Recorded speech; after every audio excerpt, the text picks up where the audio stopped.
লাগতেছে, আমার ভালো লাগতেছে অনেক জাহাজটা প্রায় 3 ঘন্টা। কিন্তু যারা আসবেন সেন্ট মার্টিন যাবেন, অনেক চিন্তা ভাবনা করে যায় অবশ্যই। আর চেষ্টা করবেন ভালো একটা জাহাজে আর কি টিকিট 15 ঘন্টা যদি জার্নি করে মন মানসিকতা থাকে তাহলে আসে না। আর সেন্ট মার্টিন বাংলাদেশের অপরূপ সৌন্দর্যের মধ্যে একটি সৌন্দর্য হচ্ছে সেন্ট মার্টিন দ্বীপ। বছরে 2 থেকে 3 মাস খোলা থাকে এই সেন্ট মার্টিন দ্বীপ। তাই আমরাও দেরি না করে চলে গেলাম আজকে ঢাকার গোলাপবাগ বাস স্ট্যান্ড থেকে মার্শা বাসের টিকিট কেটে চলে গেলাম আমরা কক্সবাজারের উদ্দেশ্যে। আমরা এখন আছি কলাতলী মোড়ে এবং আমরা সকাল সকাল চলে যাই নুনিয়াছড়া শিপইয়ার্ডে। এ হচ্ছে শিপইয়ার্ডের পরিস্থিতি। তবে সেন্ট মার্টিন যাওয়ার জন্য শিপের জাহাজ পাওয়া হচ্ছে সোনার হরিণের মতো। আমরা এলসিটি কাজল নামক এই জাহাজটির টিকিট কাটি, তবে শিপে এসে দেখি এলসিটি কাজল নামে কোনো জাহাজই চলাচল করে না এবং আমাদেরকে উঠে দেয় টেকনাফ নামে একটি জাহাজে। গাইস আমরা এখন চলে আসছি নুনিয়াছড়া জেটি ঘাটে। পানিতে পড়ে যাবে। কি অবস্থা আপনাদের? অনেক কষ্ট হয়েছে, তারপর খুশি লাগতেছে। ইনশাআল্লাহ আমরা এখন সহি সালামতে যদি পৌঁছাতে পারি তাহলে আরো ভালো লাগবে। এই যেটা হচ্ছে বারোয়ালিয়া শিপ, তবে আমরা যাচ্ছি একদম এমবি টেকনাফ এই জাহাজটির মধ্যে রয়েছে ইকোনমিক ক্লাস এবং বিজনেস ক্লাস এবং কেবিন সহ আরো অন্যান্য সিটের ক্যাটাগরি। আমরা হচ্ছে ইকোনমিক ক্লাসের মধ্যে থাকি। এটার ভাড়া পার পার্সন 3500 টাকা পড়েছে। তবে আমাদের সাথে আরো অন্যান্য যাত্রী যারা গিয়েছে তাদের কাছে 4500 থেকে 5000 টাকা পর্যন্ত দাবি করেছে অনেকেই। তবে আমরা যেহেতু 1.5 মাস আগে শিপের টিকিট কেটেছিলাম, তাই আমরা একদম ন্যায্য দামে আমরা আর কি ন্যায্য ভাড়ায় ভ্রমণ করতে পারি। সো আমাদের অভিজ্ঞতা ছিল মোটামুটি খুবই ভালো। তবে এই শিপের অভিজ্ঞতাটা ছিল একটু অন্যরকম। প্রথম 2 ঘন্টা তারা কোনোভাবেই শিপটা ছাড়ছিল না, কারণ তাদের একটা যাত্রী রয়ে গিয়েছে। তো যাই হোক গাইস, যেহেতু যাত্রী রয়ে গিয়েছে এর পরবর্তীতে এটা ছাড়া হয় এবং আমরা প্রায় 6 ঘন্টার যাত্রার পর আমরা চলে যাই সেন্ট মার্টিন আইল্যান্ডে। আমাদের আফসোস একটু বলেন। আরে কর্ণফুলীতে টিকিট আমরা না পাওয়ার কারণে আমাদের আফসোস একটু বেশি।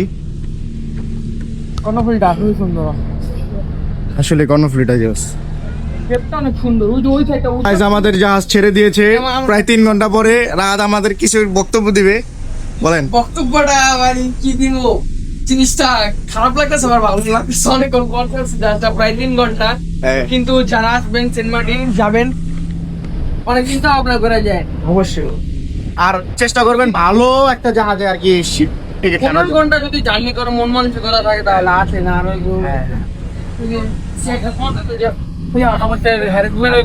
ওইগুলো শিকার মানসিকতা থাকে করার, আসে না।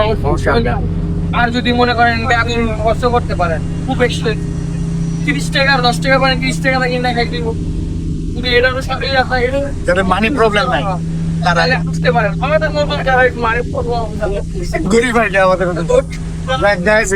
রানিং আছে জাহাজ। তো আমরা এখন একটু উপরের দিকে যাবো।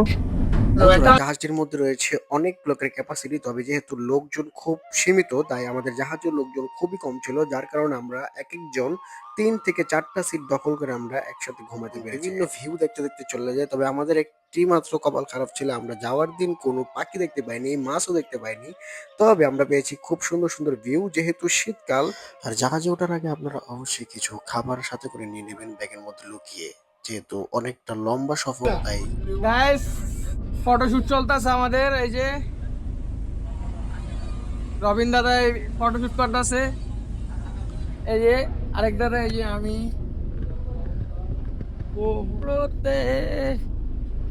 আর এই বে অফ বেঙ্গল, অনেক সুন্দর একটা পরিবেশ।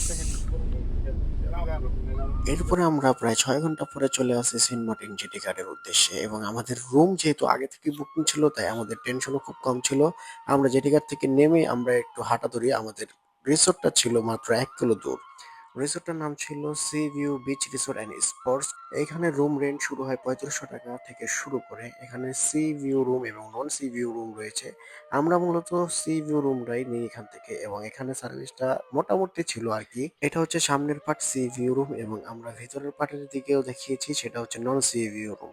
এটা হচ্ছে রিসোর্টের সামনের সাইড। তো আমরা এখানে একটু রেস্ট নেই যেহেতু বিকাল হয়ে গেছে এবং আমরা খানা দানার জন্য আমরা একটি রিসোর্ট বা হোস্টেল খুঁজতেছিলাম তো আমরা যেহেতু বাজেট ফ্রেন্ডলি ট্যুর, সো আমাদের খাবারের জন্য আমরা সামনের দিকে একটু এসে দেখি শাহজালাল হোটেল অ্যান্ড রিসোর্ট নামে একটি হোটেল রয়েছে।